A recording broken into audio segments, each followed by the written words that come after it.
Could the Eagles rewrite the wrongs of mistakenly firing and letting go of a specific coach that probably should have been with us this year? And a lot of rumors regarding what moves the Eagles are going to make, sounding like Nick Sirianni could be and still will stay as the head coach. Let's go over it all. Because I've seen enough horror movies to know any weirdo wearing a mask is never friendly.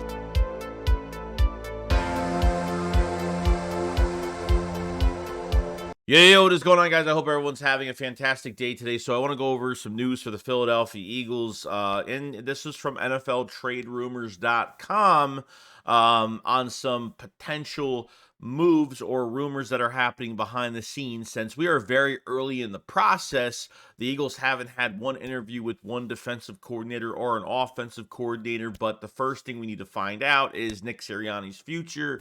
And if he does stay, what will be, what is the groundwork that needs to be done involving moves to help this team get into a better direction. As much as we all know this, you guys all know this, that I would rather have a play caller at head coach, because when it comes to stability for years to come, you don't have to worry about a coordinator that has all the power, leaves after 2 years, and then you're back to square one of having to hire the brains of your offense or the brains of your defense, so a lot going on here. Now, this is from NFLTradeRumors.com from Ralph Vacchiano. Says a team source tells him the Eagles owner Jeffrey Lurie could mandate head coach Nick Sirianni to fire both his coordinators as a condition of remaining as head coach.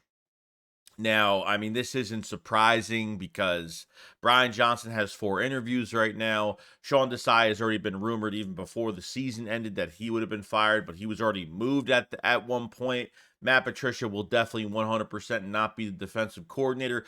From all the reports that have come out literally the last few weeks, it is more likely that the main thing has been the defense. The main thing has been they're definitely changing personnel on defense, 100%. So I'm not worried about that. Offensively, this is, where I'm kind of coming to a fact of who are you going to replace? Jim Bob Cooter was a name that came out the other day, which I really flipped out over because it's just, I'm sorry, but I'm not looking at getting a disciple off a successful head coach that's not even calling plays for an offense and has been involved in every single Eagles ex-coach that's been here. And I think, Sirianni, the reports came out, Sirianni made a big mistake, of hiring Sean Desai, that it was a huge mistake, later in the season. And the players were even hurt more because of changing your defensive coordinator. Reed Blankenship talked about it. A bunch of players talked about how changing defensive coordinators really hurt this team more than helped this team. And that's all on Nick Sirianni. Nick Sirianni hired his own staff. Sean Desai was his first pick and it was a yes man pick. And unfortunately, it's just a joke at this point. You picked him over Dennard Wilson that players absolutely loved. And to be honest, I know it was an in-house move, but Dennard Wilson had fire, had energy, and he had pushback, and he wanted to run his own defense, so Nick booted him out of the room. And, it comes down to it with abandoning the run game, and why the Eagles didn't run that much, where we saw the leaks that Jalen Hurts was not getting along with the coaches, or they weren't really seeing eye to eye all year, where Jalen Hurts would audible to a pass. And I don't know whether Jalen Hurts would not check down the ball. The offense was catered to where they didn't even have a guy on a check down. There was a lot of games like that this year. You're on 3rd and short, you sub Gainwell in for DeAndre Swift, and you throw a bomb downfield, audibling from a run to a pass. And there were certain plays where, Hurts did audible himself into a successful play on 2nd, 3rd, and short, which was great. But, if the coaches aren't listening to your quarterback that got paid $250 million, that's on a big contract right now, then I can't blame Jalen Hurts for being like, you know what, fuck it. At this point, like, if they're not going to listen to me, they're not going to listen to They're defensive players. They're not going to listen. They're not listening to the roster. There's no players council. This is a dictatorship between Nick Sirianni and his way. And that's the big problem I've had. It's affected everything around us. As much as everyone can point the finger at Jalen Hurts, look what he has to deal with. And if he's not being listened to, if Jalen Hurts is literally a cry for help going to the coaching staff, and they're not changing anything, and Nick is sweeping everything under the rug and saying, you know what, I'm still going to run my thing. I don't care if you want intermediate routes. I don't care if you want to work middle of the field. This is how I want to do things, and this is how it's going to go. So, for my opinion of it, you need a coach that is going to push Jalen Hurts, not Nick Sirianni, not Brian Johnson. That's way too close, has known him for years. I think the friendship bullshit's got to stop. It's got to be more of a business. It's got to be more serious, because I feel like there's way too much. The guys know each other too well, and I think that's a big problem. As much as we want maybe Frank Reich as OC, I don't like Nick and Frank Reich being in the same building. I like Frank Reich just being here alone, but the two of them together, I feel like the accountability factor between player to coach has not been there all season. And the last 7 weeks showed that. It's on the head coach. It's on the decisions the head coach made the whole entire season when it came to the coaching staff and how he has treated his players all year. Hence why A.J. Brown's had a problem and has been really the only one that's really stepped up and said, you know what, I'm gonna make a move on myself and be like, fuck these coaches. They don't deserve us at all. I'm going to step out and not talk to the media, because they're going to criticize me regardless if I talk to them or don't talk to them.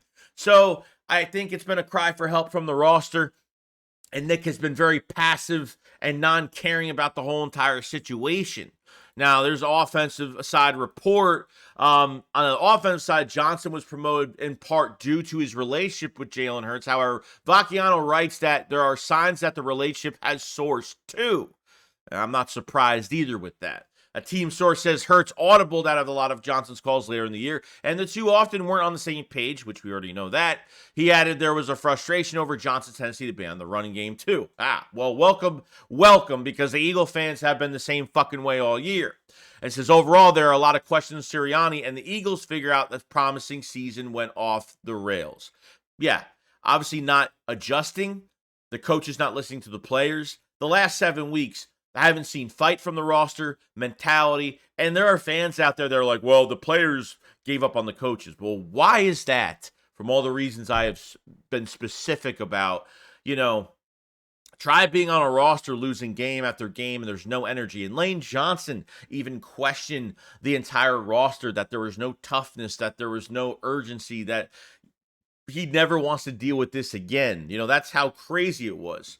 So why is it? Because of the coaching staff. Now, interesting enough, okay, another little nugget that came out of this whole entire situation. So Vacchiano notes that there's an internal belief Sirianni erred by hiring Desai instead of promoting DB coach Dennard Wilson, who then left for a lateral move with the Ravens. And he's doing fantastic, obviously. He adds Wilson could be a candidate for the DC job this year. I'm going to tell you something right now, okay? If they hire Dennard Wilson back, I will know that Dennard is going to come right in, and the players are going to be excited, and there's going to be an excitement on the defensive side of the ball, and he's going to bring in his own style of defense, his own playbook, and I would love a guy that's going to be here for more than 2 years. Dennard Wilson is beloved by the players in this group. And I'm telling you right now, I think this would be the number one move the Eagles should make.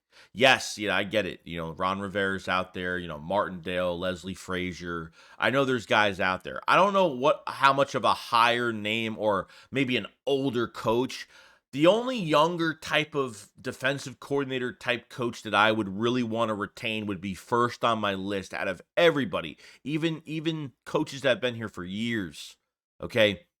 It would be Dennard Wilson. There's no doubt about it. And I think that was the big mistake. That's rewriting the wrongs of what Nick made the mistake. So Dennard Wilson coming back would be probably, damn. one of the biggest moves this offseason. I would feel so much better about this defense, and obviously Dennard Wilson having more say in what they need to do. I understand, like, I wouldn't mind Greg Williams, I wouldn't mind some of these other coaches, but if Dennard Wilson was going to be hired, I'd go off the wall about it. I would be like, man, great, young guy, ready to go, knows the players, knows the franchise. And I've seen clips of Dennard Wilson even from when he was here with us as the DB coach. Like, Dennard Wilson's got some energy, man. I mean, that guy knows how to rally a room together. And I know people are going to say, well, this is a promote from within type move.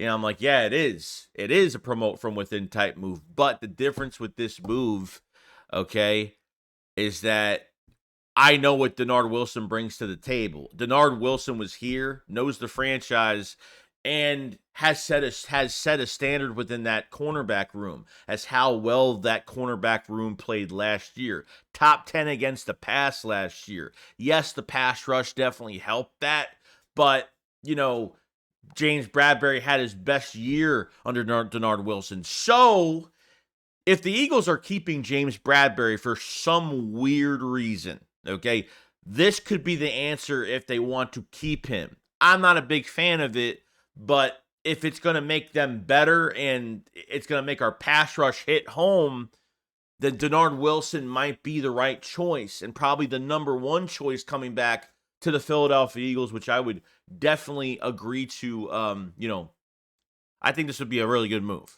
Really good move. So that's it with all the rumors regarding offensive coordinator. It's just been one name, and now we're starting to get Dennard Wilson. We're starting to get that name coming out now, and obviously we won't get an interview for a while. The Ravens are still in the playoffs right now, so we'll kind of monitor that, see how that situation goes. Now, interesting enough. There was news that came out about Jason Kelce that the Eagles did a minor restructure of Jason Kelce contract to open up $2.4 million. Okay. Now, Travis Kelce had some words to say a few days ago regarding he definitely has football left in him. From what I think everybody took out of prospect at a position after the game was over in Tampa Bay, he hugged Statland, and I think out of emotion, everybody thought he was done. Okay.